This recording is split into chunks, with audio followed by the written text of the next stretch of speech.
So talking about world population growth since the 60s and 70s, are now touching over 7 billion people, potentially to rise to 10 billion.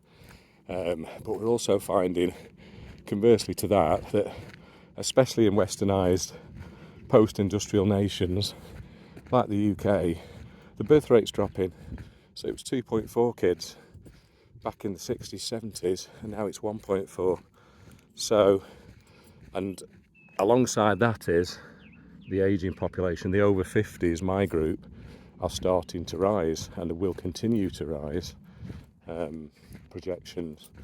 So there aren't enough younger people and working age people to come through within the British population, as an example, to support the system that we have in place. So the system already is struggling, and we're constantly pushing to find answers to that.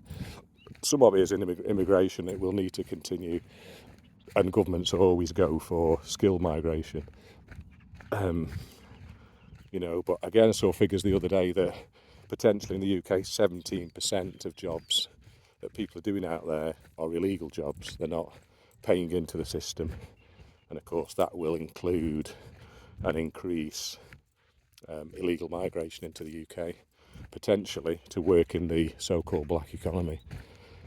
So, that is an issue that everybody faces, and some people in different parts of the country see the relevance of that more than others. And I'm talking about the poor in society that live in poor substandard housing in the UK.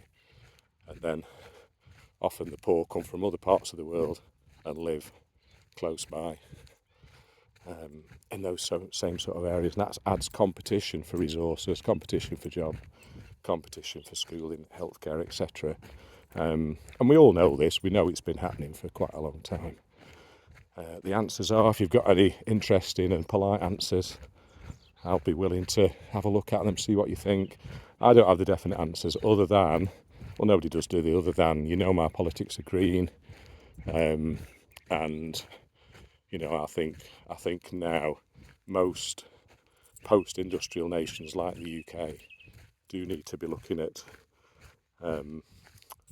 green growth and degrowth. So green growth being what we're doing now, what we're trying to do is increase very, very quickly the green economy, the rise in green cars, electric cars, solar panels, energy coming from wind turbines, from offshore, wave energy, hydro wave, waves, water, those sorts of energies, renewable to some degree. Not renewable, of course,